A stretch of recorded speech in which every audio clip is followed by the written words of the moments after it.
going in one take this time. Hello, and what's going on, guys? Welcome to VK Punk Wrestling, your new and soon to be recognized as your top source for all things wrestling and sports entertainment. Please give this video a thumbs up and show your support by super kicking that subscribe button. You can claim or kick the bell icon so you're aware of when every one of our video goes live. I am your host, Vince Punk. And welcome to today's show where we will be reviewing last night's WWE SmackDown in our usual yay boo fashion. And maybe we're gonna hit some news stories early on as well. Let me take some time, of course, to acknowledge our VK Punk Wrestling champion, AK Havoc, whose fluke victory in the predictions warfare for the Elimination Chamber had him go over and win that title. My title. This is my channel, and that championship should be mine. Should have been me. Should have been me. Anyhow, welcome to VK Punk Wrestling. We the ones for wrestling content. And before we get started, let's go ahead and acknowledge also our sponsor, Capgo Championship Belts. They make some amazing wrestling titles, as you can see here. This one that's representing our championship right now. It's beautifully made, however. I'm just not happy that I'm not the one holding it. And along with this one and some of the other stuff we have, I mean, any belt you could think of, any belt you've seen, they can make a replica of it, or if you want something completely original, Abdul is amazing to work with to make those kind of belt dreams come true. Much like the title we had commissioned for this channel, which we're still working on, but also it's not just titles, guys. He makes shirts, vests, jackets, gloves, and masks. Even a Macho Man crown. I've seen him do. Not Randy Orton. Roman Reigns' shoes. Capco makes the best products, and I have purchased so many of them myself, as I've shown previously, and even now. You can see all their products by going to their website at capgointernational.com. Their Facebook and email are on the credits screen to this very video, so hang around and see that. So now on to our show. Let's start off with some news before we get to our review, our yay boo review of Friday Night SmackDown. So Cody was apparently injured at the Elimination Chamber during that Cena heel turn segment. Travis Scott got involved and knocked him pretty good. This was evident last night when Cody came out and had a black eye and some abrasions on his face. Allegedly, he has a popped eardrum and got that black eye. All of this happened a week ago. And for Cody to still look that bad, it had to be one hell of a clobbering that Scott gave him. Reviewing fan footage of the incidents, you can hear the shot. And you could see Cody visibly flinch about it. I mean, it looked kind of rough. Knowing Cody and his love for the sport, though, he probably told Scott backstage, hey, man, make it look real. Really lay into it. And this is probably what happened. But Scott got overzealous and really socked him hard, and his aim not being very good, apparently. It looks like he came across, like, the whole side and front of his face with all of his jewelry arm, his whole, like, hand and forearm, man. It looked, Cody looks rough and in bad shape. But with rumors going around that Scott has actually been training at the PC here and there, allegedly, I wonder if putting him in a match with Cody will now be the direction that they turn that into. I could see it being a really good match, and of course, if you're somebody new, you would definitely want somebody as skilled and tactical as Cody as your dance partner. You wouldn't want somebody who doesn't work with new people that well. In other news, Jade Cargill has some backstage heat after making her return at the Elimination Chamber. Facing a lot of heat from the backstage after an incident with Shayna Baszler in Scotland at Clash of the Castle. Apparently, there was a spot in the match where it looks like Jade tapped out, but this wasn't the finish to the match.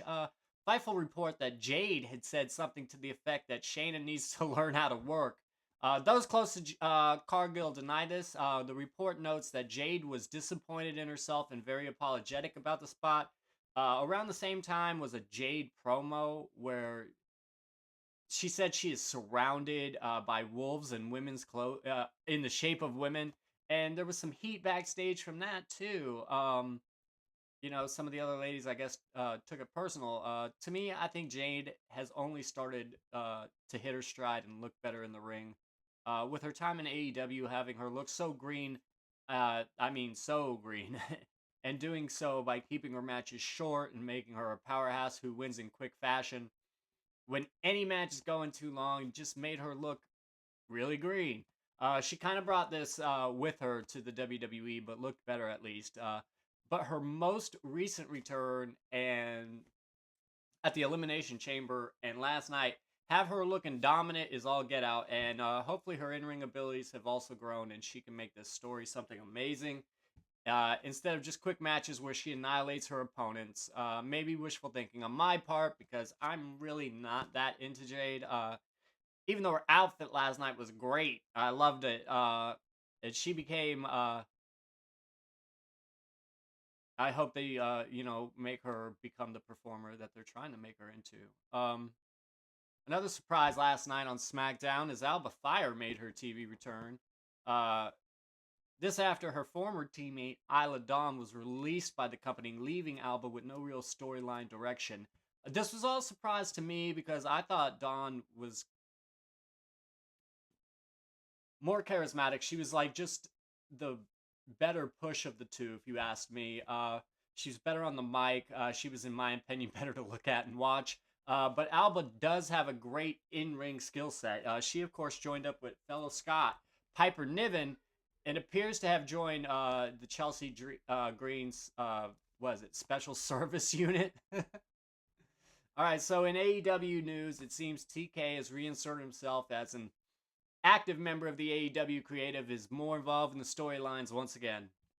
Apparently, this to try to get AEW back to the prominence and excitement it had before. I need to start watching more fully to understand why this has happened, but here's hoping to this bringing new success to the company. I'm really rooting for AEW.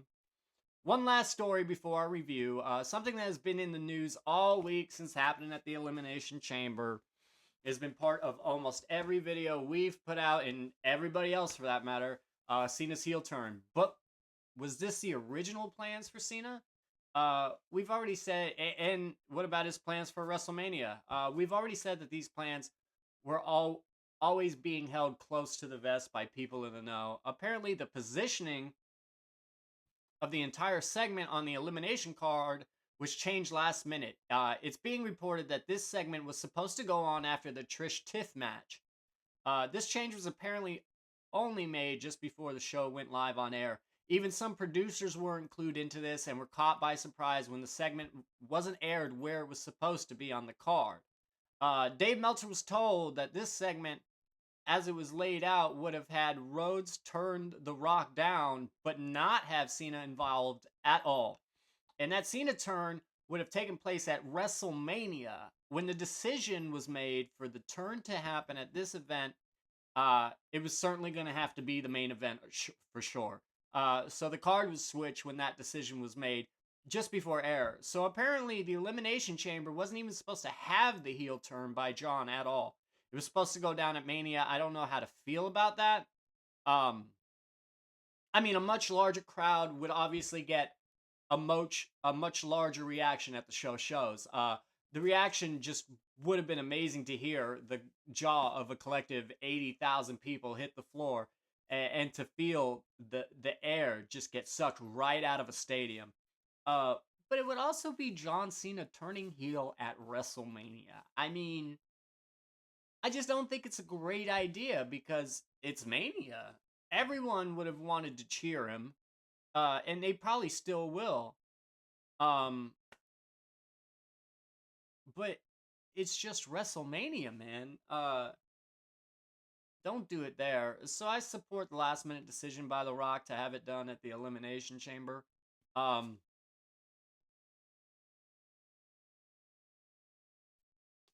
because I think the alternate just wouldn't have been as good. All right, so now that we've gotten through all those stories, let's get into our Yay Boo review of SmackDown. Okay, so last night's show starts off as they all do, with superstars being shown arriving to the arena. We get LA Knight and Shinsuke ahead of their U.S. Championship match tonight, which wasn't on the preview on their own website yesterday, so I never got to cover it beforehand. We also get Braun and Solo, which was also unadvertised, so I never got it covered yesterday. But then we get Big Drew McIntyre shown walking through backstage, but it looks like he sees and recognizes somebody about 20 feet away from him. How does this guy not know Drew is there? So Drew attacks him, and it's none other than Damian Priest, who gets beat up and just left there. We cut to Joe and Wade. They just run down tonight's course, and of course we get another recap of the Elimination Chamber. After the recap, Randy Orton's music hits, and he makes his way to the ring for the cold open and a promo, where he just kind of stands in the ring for a while and just like looks around and takes it all in. He tells the Philly audience that stuff has been crazy lately. Look at the last week alone. He talks about John Cena, which gets boos. John Cena always being on top and makes crude jokes at his expense, saying, but now he's just a bottom for Dwayne, and how it gives the term rock bottom a whole new meaning. But then he welcomes all of us to SmackDown and turns his attention to Kevin Owens through a weird transition with people he admires and respects, and that kind of being the transition point between John and Owen. He says he and Owens have a lot in common, and they have done some of the same exact things throughout their career. They have done all sorts of bad and dastardly things, but it was all in the name of getting things done. It was all in the name of the business. But how Randy respects KO as the wrestler and how he came up, he admires him even, but KO the man is who Randy has a problem with. He tries to deliver a quote. He says, never underestimate a jealous man's ability to destroy another man. And goes into this being like KO's MO. And he's been jealous of all the people that he's turned against. Cody, Sammy, who has become a bigger star than, who he says has become a bigger star than KO. He was jealous of them for their successes. And that's exactly why he did this to Randy. And what does Owens even have to be jealous about? He's won all the titles. He's main evented WrestleMania twice. So why is he jealous in the first place? He's never really satisfied, and enough is never enough. Randall Keith goes into his injury, and him coming. Randall Keith goes into his own injury, and him coming back, despite all the doctors saying it's time for him to give it up, and his in-ring career was done.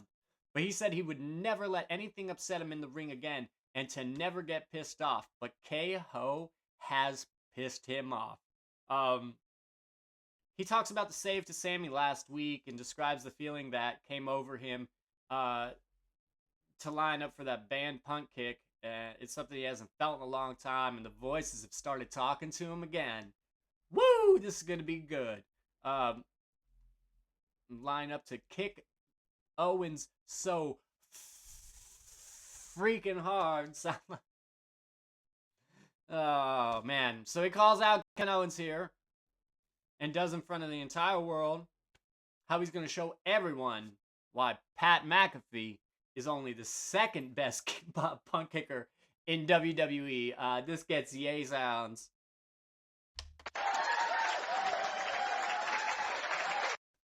All right, we are really building to this punt kick. And like I said, this gets a yay. I'm sorry, I messed up that whole line.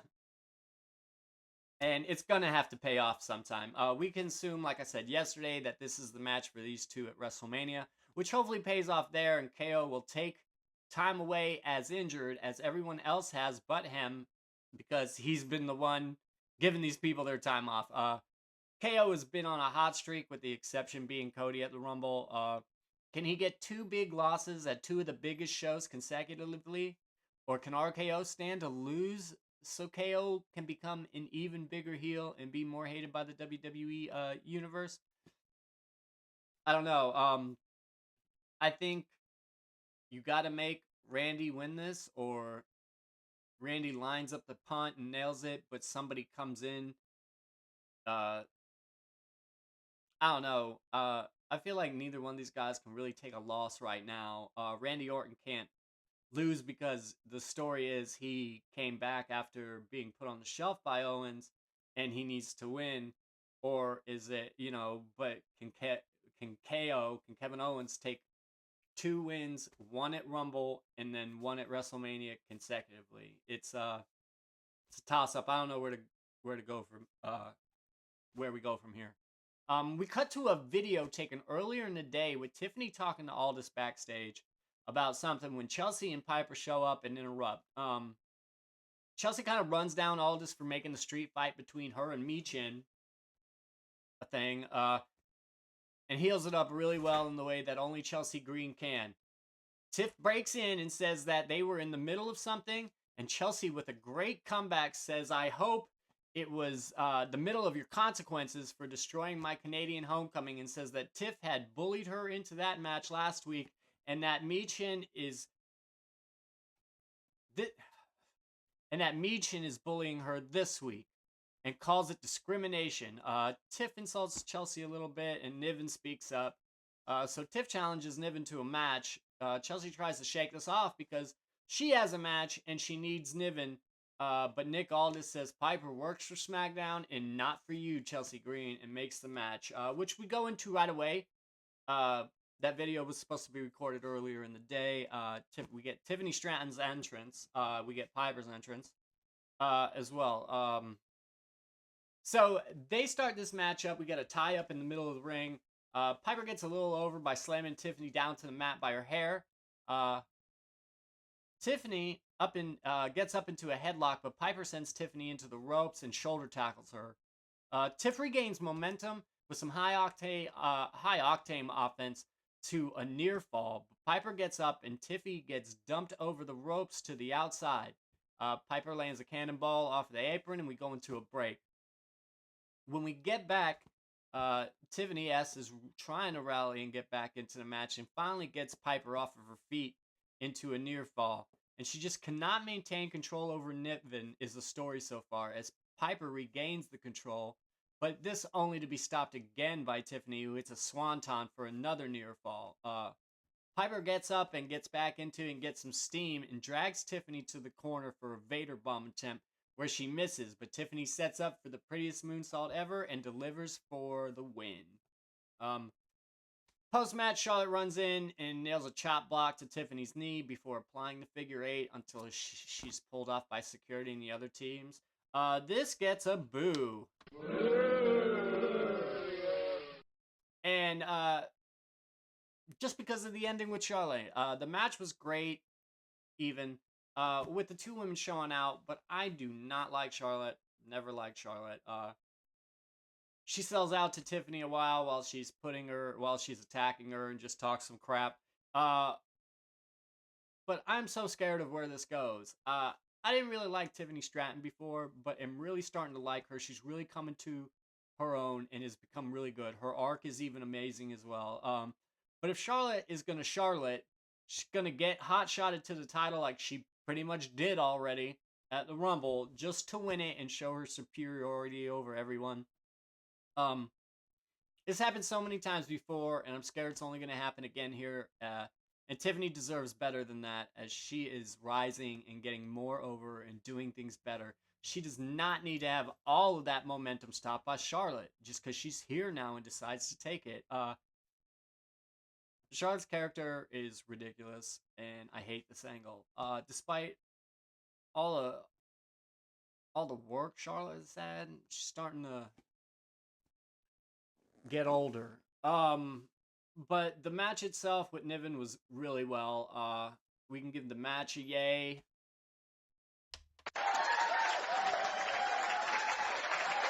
And we can give the post-match a boo.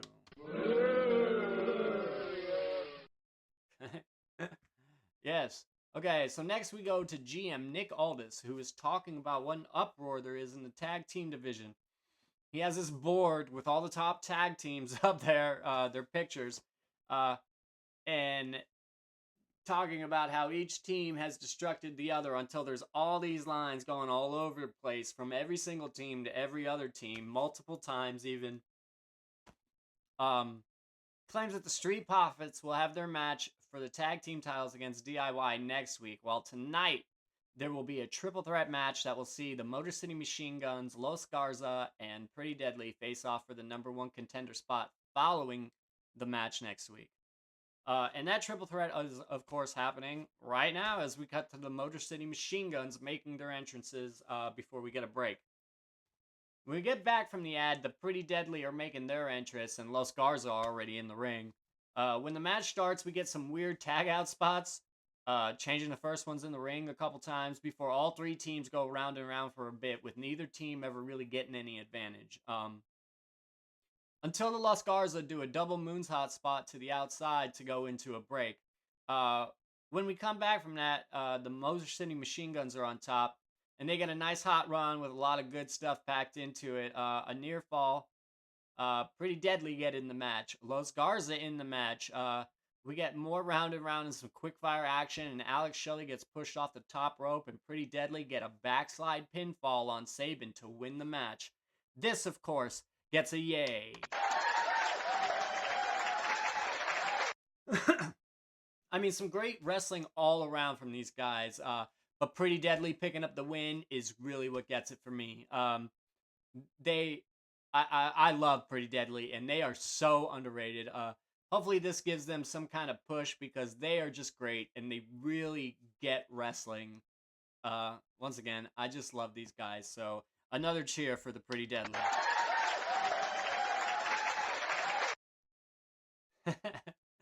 We get another recap of the Elimination Chamber, but this time more focused on Jade, Bianca, and Naomi story line.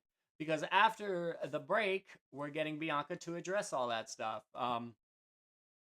We get back from the break. Bianca makes her entrance, and she talks some stuff, and then she calls Naomi down, who does come down. She's wearing a black neck brace. They're both wearing all black, so it's kind of sketchy as to where this is gonna go to begin with, because they're both wearing all black. Are they both gonna turn? Which one is gonna turn?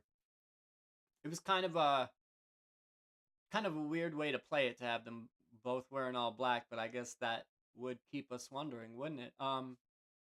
So she finally asked Naomi if she was the one who pushed Jade. But Naomi keeps deflecting and not answering the question, but saying a lot of other stuff. Bianca keeps bringing her back to the topic, and finally Naomi admits that she did it, and the full heel turn begins here.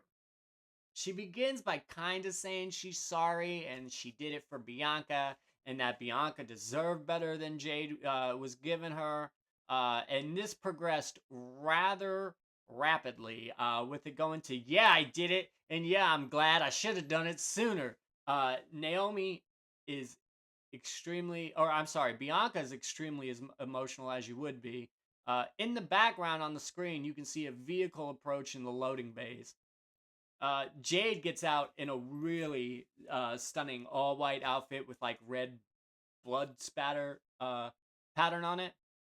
Looks really good.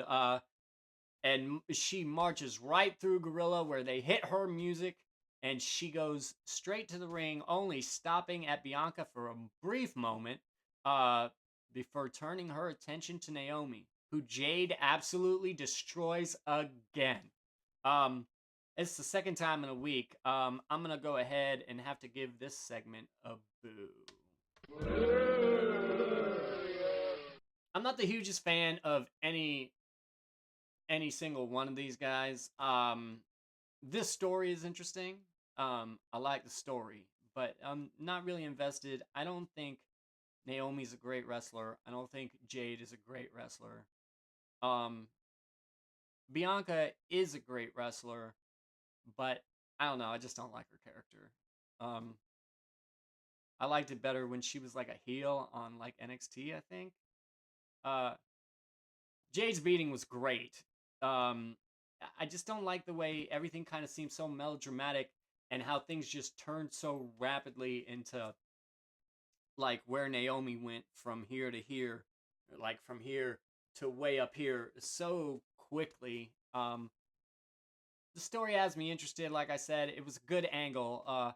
Having Jade look like this, while being a killer destroyer, is a good place for her.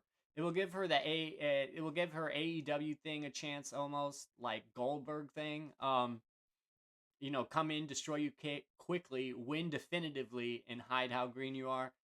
It will work, and I'm for her absolutely squashing Naomi. We get another recap, the men's East Elimination Chamber match, and more specifically, Drew. We cut backstage to Byron Saxton, uh, where he is with Drew, and Saxton asks about his attack on Priest. Drew runs down Cena a little bit, talks Priest pinning him at the EC, the Elimination Chamber, and says he has nothing left to give but violence. We go ringside where Braun Strowman is making his entrance before we go into a break. When we return, we see that DDP, Diamond Dallas Page, and Lex Luger are doing some training, and what I can only expect is DDP yoga. When Cody walks into the room and informs Lex that he will be in this year's Hall of Fame class. From that video, we cut backstage to where Saxton is with Charlotte this time, asking her about the attack on Tiffany, where she lays the typical Charlotte stuff and says there are levels to this and this roster is soft, which brings in B-Fab, who runs down Charlotte and says no one wants to be her or be like her. So Charlotte challenges her to a match next week. We finally cut back to the ring, right? And Braun is still just in the ring. We get Solo's entrance after that. When we get the bell to officially start the match, go into a tie-up. Solo keeps trying to take down Braun, but is unable to. So Solo fires in some strikes before Braun takes him off his feet. Solo he rolls out of the ring. And Braun goes for his choo-choo move, but misses and hits the steel steps where he falls against the barricade, and Solo nails a hip attack as we go into ads again. Solo is still up when we get back to the action, but Braun battles back into the match. Solo goes for a Samoan drop and has trouble lifting this big guy up, but does get there eventually. Braun rolls into the corner, and Solo lands a hip attack. He goes for another one, but Braun gets the kick out in front of him. Braun gets a little hot streak, and Solo goes outside. We again get the choo-choo spot, but this time it finds its mark. And a splash, but Solo throws the monster into the turnbuckle, lands a kick, but Braun lifts him up for the power slam and has him pinned when Tama Tonga comes in to break up the count and the match. Braun wins by DQ. He easily handles Tama before Jacob Fatu's music hits. They both stare down like from opposite sides of the ring. And then they both climb up on the apron on those sides and kind of like stare each other down, and then they both get into the ring for a brawl. And Fatu goes up, knocking Braun to the outside. And he goes for this suicide dive that doesn't really pan out. Looks a little sloppy, a little sketchy. But he's caught by Braun, who slams Fatu into the announce table. Fatu is right up, however, practically a no-sell, and hits a splash. He takes Braun into the crowd to continue the brawl, where it seems he will get the upper hand. He takes Braun up on top of some equipment boxes, where he sets up to deliver a Samoan drop down to some tables below. But Braun reverses in and puts Fatu through the tables with a choke slam. Still, Fatu does not stay down long. So for this one, we're gonna... this is all around great. The match with Solo was kind of good. I know we got some stuff going. Not so great for the disqualification win, but definitely the showdown with Jacob Fatu. This is a great matchup for both of these guys, Braun and Fatu. Fatu is an ass kicker, no doubt, and he's getting a lot of momentum in favor. I like what he does. I like his arc as well. And Braun is a lot better than he gets credit for. I remember when he originally left WWE and did all the other stuff he was doing. they are building for what should be a pretty damn good match. Saxton's getting a lot of segments tonight. He's getting another one backstage, this time with LA Knight. Yeah! He gives a great promo as always, running down Nakamura before their match, going into how the U.S. title is being presented now when it used to be represented by him. The crowd loves this guy as always. Niven and Green are shown backstage next, where Chelsea is trying to get Niven to come out to ringside with her for Green's match, but Niven is still hurt from her own match, but Chelsea pulls her up and more or less drags her to ringside anyway, but not before Zelina Vega stops them and says she's got next for the title. Green gets her entrance and is dressed like Cactus Jack. I mean, this was amazing, coming out for a street fight dressed like Cactus Jack. I loved it. Great look. So good. Chelsea Green gets wrestling. Michin gets her entrance, dressed kind of urban and dragging a trash can full of goodies. Kind of gets stuck on the ramp as she's dragging it. And she has to as it gets stuck, it kind of like comes out of her hand. She's got to go back and get it and unstick it from the little clip or something that it got stuck on. But Chelsea jumps her before the match even officially begins, and we get some cool back and forth on the outside. Michin takes a cookie sheet and batters Green on the dome piece.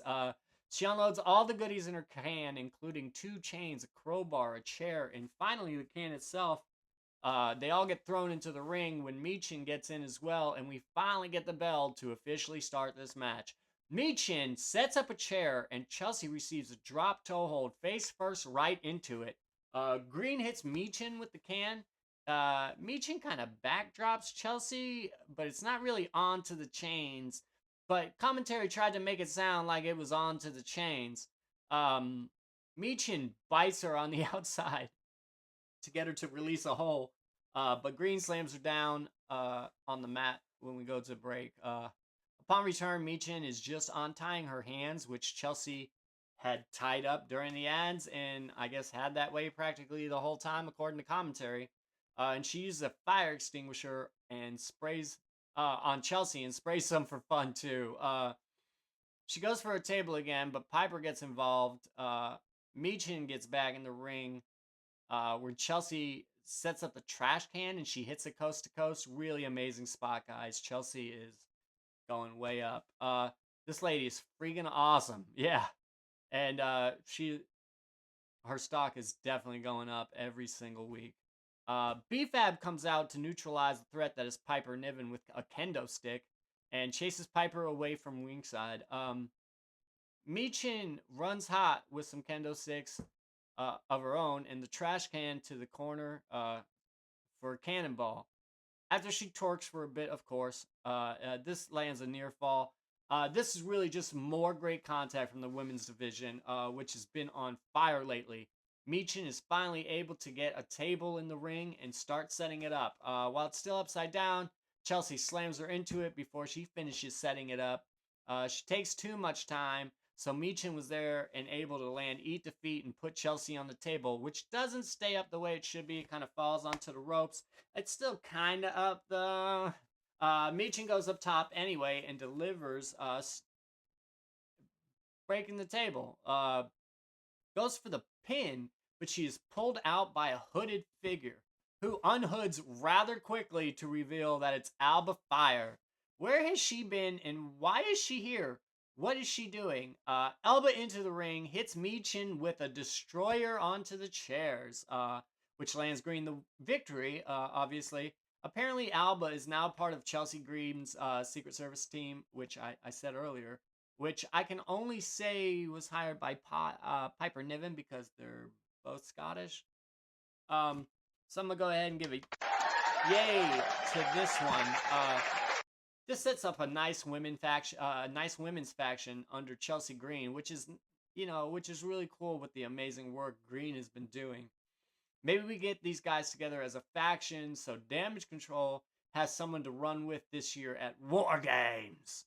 It would be great with everybody involved so far, Green, Fire, and Niven, with maybe somebody else to come versus Dakota, Io, Kyrie, and possibly a returning Asuka.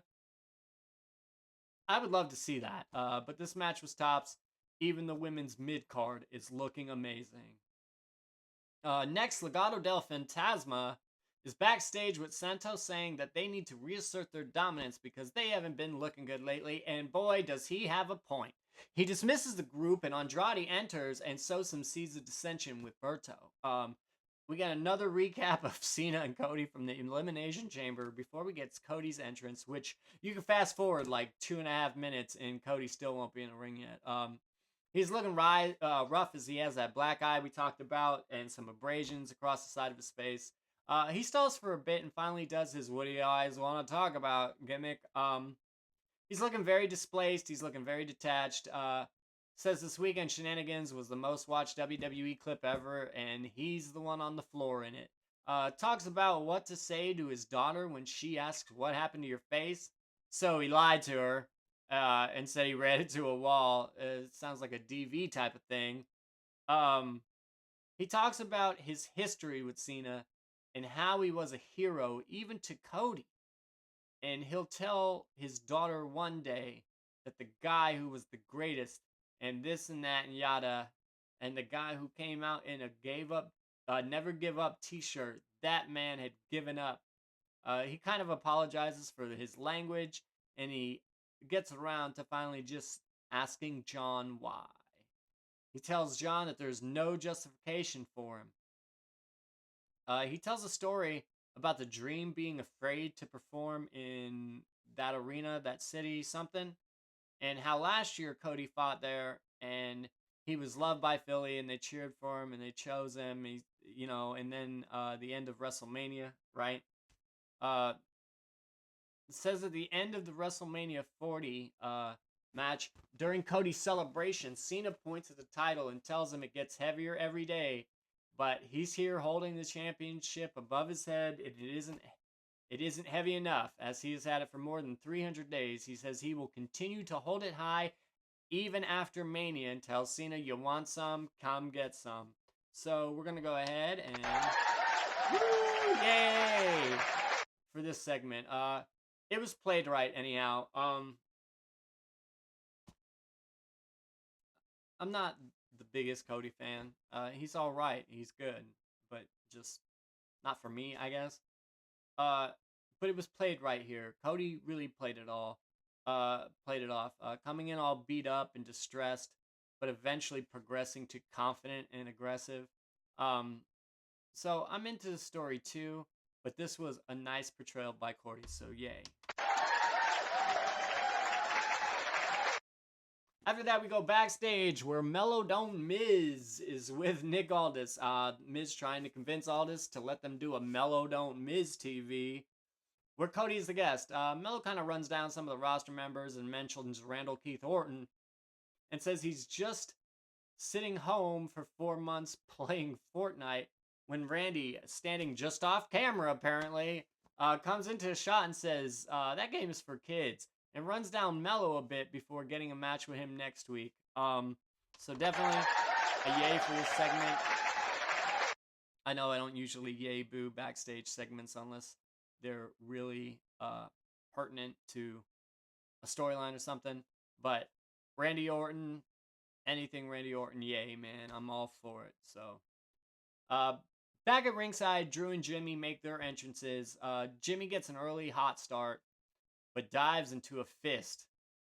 Drew lands some strikes on the outside, but Jimmy slams him into the table. He hits a splash with Drew still prone on the announce desk. Both of them go over the table as we go into a break. Returning, Jim is laying in some heated strikes and hits a Samoan drop for a near fall. A hip attack from Jim, and then he goes up top for a splash. He gets halted by Drew, who goes up but is reversed, and Jimmy delivers a super kick for another near fall.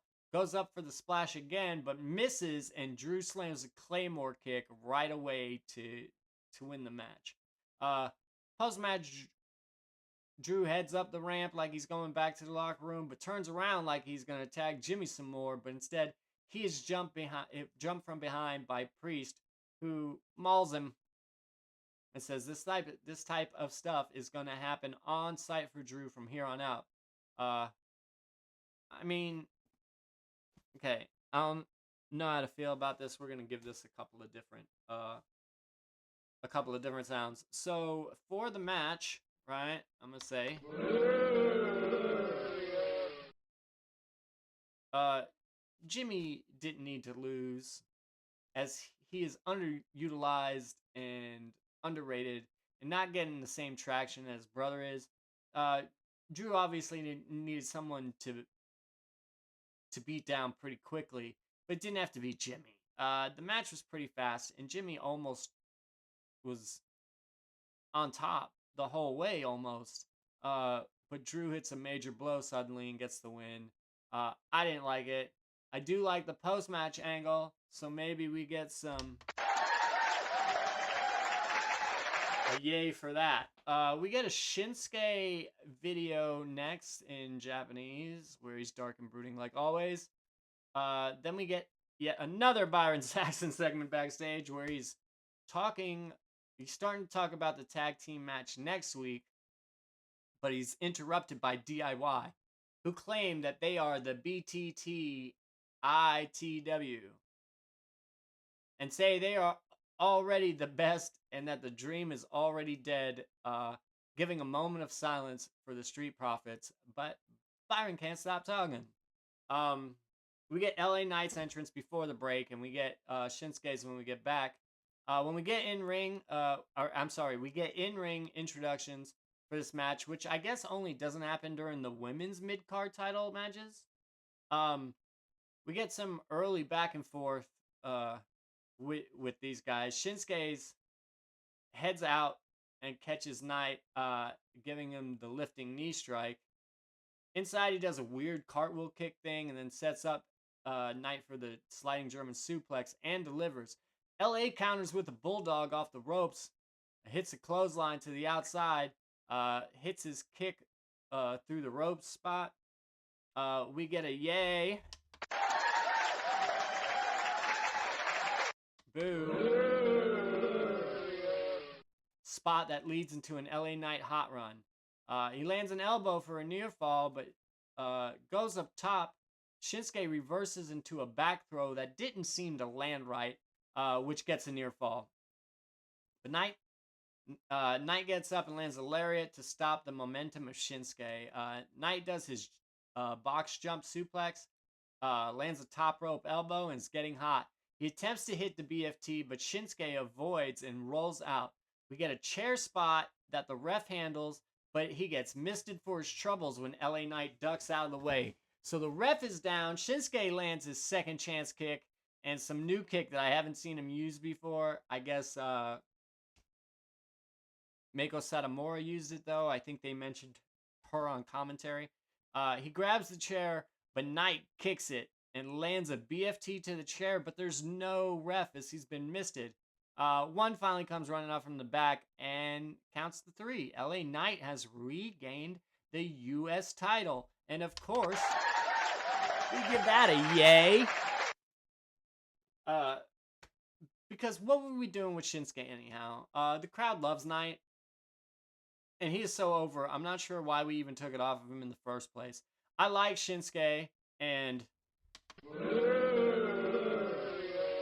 for him not getting another of his typical title, or for him getting another of his typical title runs where he's given the title by WWE, but they just kind of forget about him then.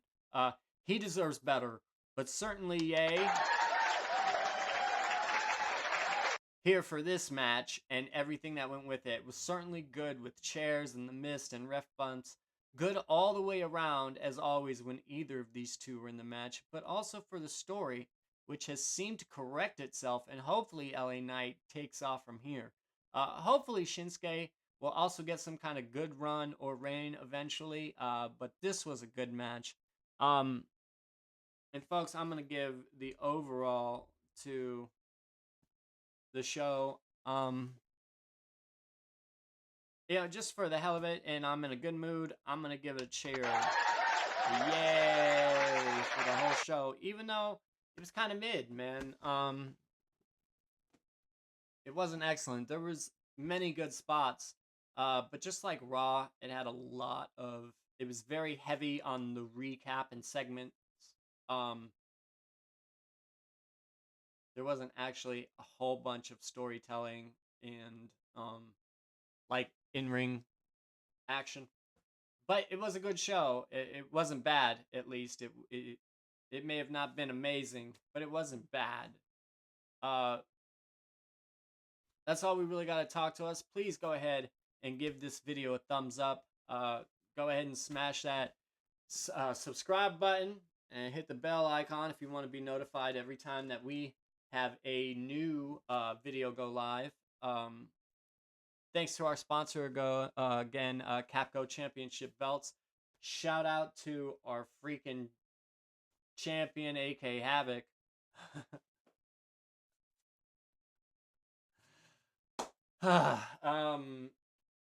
Once again, I am Vince Punk. Thank you for tuning into VK Punk Wrestling, my channel, because we the ones for wrestling content.